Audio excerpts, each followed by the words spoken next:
안녕하세요. 지식머니입니다. 최근 주식시장에서 뜨거운 감자로 떠오른 이슈, 바로 자사주 소각 의무화에 대해 이야기해볼까 합니다.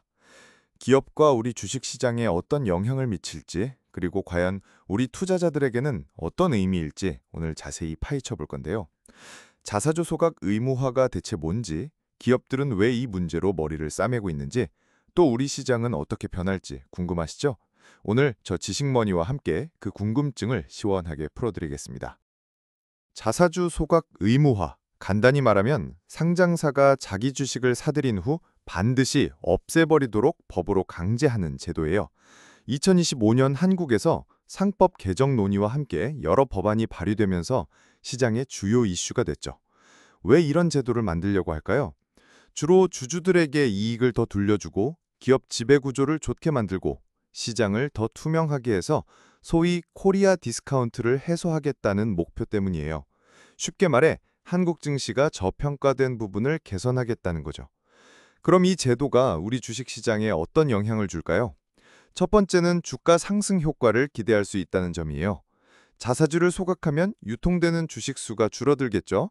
주식 수가 줄어들면 주당 순이익, EPS나 자기자본 이익률, ROE로 개선될 여지가 생겨요.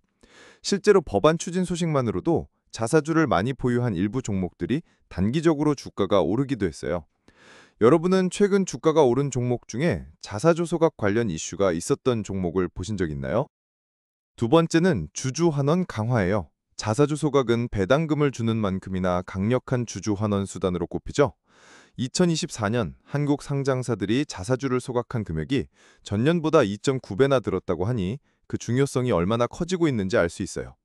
그리고 이렇게 주주 환원이 강화되면 코리아 디스카운트가 완화될 수 있다고 기대하고 있어요. 한국 증시의 고질적인 저평가 문제를 해결해서 외국인 투자를 유치하고 시장을 활성화하겠다는 큰 그림인 거죠. 그런데 기업 입장에서 보면 마냥 좋은 것만은 아니에요. 오히려 걱정거리가 더 많을 수도 있죠. 첫 번째는 경영권 방어 수단이 약화될 수 있다는 점이에요. 현재는 기업들이 자사주를 가지고 경영권 방어나 우호적인 주주를 확보하는 등 다양한 목적으로 활용할 수 있거든요. 하지만 이걸 무조건 소각해야 한다면 적대적 M&A 같은 외부 공격에 취약해지고 기업이 경영을 유연하게 할 수 있는 폭이 좁아질 수 있어요.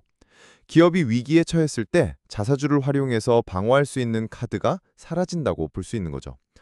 두 번째는 기업의 자율성이나 전략적인 유연성이 저해될 수 있다는 비판이에요. 자사주는 임직원 보상이나 다른 회사와 합병하거나 구조 조정할 때 또는 급하게 현금을 마련할 때 등 정말 여러 가지 용도로 쓰일 수 있거든요. 그런데 모든 자사주를 일괄적으로 소각하라고 하면 이런 다양한 경영상의 목적을 달성하는데 제약이 생길 수 있다는 거예요. 기업의 입장에서 봤을 때 너무 과도한 간섭이라고 생각할 수도 있겠죠. 여러분은 어떻게 생각하세요? 기업의 자율성이 더 중요할까요? 아니면 주주 환원이 더 중요할까요? 물론 자사주 소각 의무화가 되면 소액주주들은 더 보호받을 수 있고 기업 지배구조도 더 투명해질 거라는 긍정적인 면도 분명히 있어요.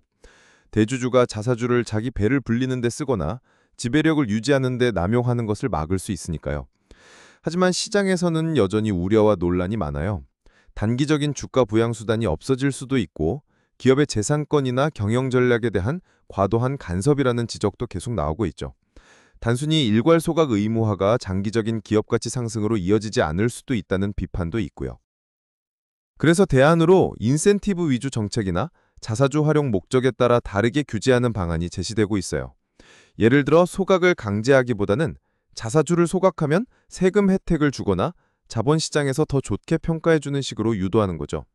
또 경영권 방어나 임직원 보상처럼 정당한 사유로 자사주를 보유하는 경우에는 예외를 인정해주자는 의견도 있고요. 그리고 무엇보다 자사주 보유 목적과 앞으로 어떻게 처리할지에 대한 투명한 공시를 강화해서 남용을 막는 방안도 논의되고 있어요.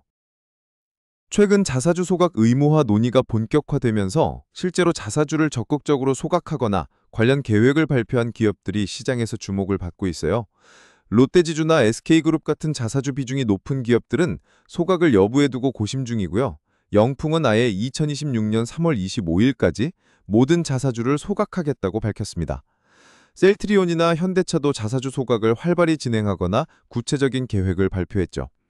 금융권에선 키움증권이나 KB금융이 대규모 자사주 소각 계획을 공시했고 포스코홀딩스 같은 대형주도 자사주 비중이 높아서 관련 논의가 활발해요. 나이브나 유한양행, 한미약품 같은 IT, 제약기업들도 자사주 소각 폴리시를 추진하거나 약속한 바 있고요. 조광피역, 일성IS, S&T 다이나믹스 같은 중견 중소기업들도 자사주 비중이 높아서 소각 압력이 커지고 있고 일부는 이미 소각을 결정하고 실행에 옮기기도 했습니다. 특히 산업재, 금융, IT, 중공업 분야에서 자사주 비중이 높은 기업들이 이번 논의의 영향을 강하게 받고 있어요. 최근에는 행동주의 펀드나 소액주주연대가 자사주 소각을 강하게 요구해서 실제로 주주총회에서 소각 안건을 통과시키거나 결정을 이끌어낸 사례도 늘어나고 있다고 해요. 결국 자사주 소각 의무화는 주주 환원을 늘리고 시장의 투명성과 신뢰를 높이는 긍정적인 효과와 함께 기업의 자율성을 제한하고 경영권 방어 수단을 약화시킬 수 있다는 부작용도 동시에 가지고 있습니다. 성공적인 제도 정착을 위해서는 강제성과 인센티브 사이의 균형을 잘 잡고 투명한 공시 체계를 마련하고 기업의 경영권 방어 대책도 함께 보완하는 것이 중요할 거예요. 오늘 지식머니에서는 자사주 소각 의무화가 기업과 시장에 미치는 영향에 대해 알아봤습니다. 이 제도가 앞으로 우리 주식시장에 어떤 변화를 가져올지 함께 지켜보는 것이 중요할 것 같습니다.